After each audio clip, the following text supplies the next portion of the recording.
You ask Tiger to solve. This deals with linear equations with one unknown. The final result is y equals 10. Let's solve it step by step.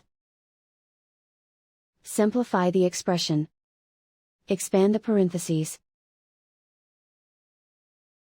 Simplify the arithmetic. Group all constants on the right side of the equation. Add 15 to both sides. Simplify the arithmetic.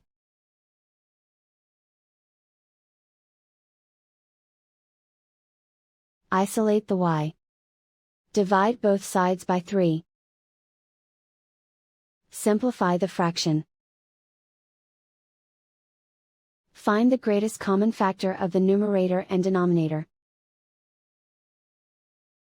Factor out and cancel the greatest common factor. And so the final result is y equals 10.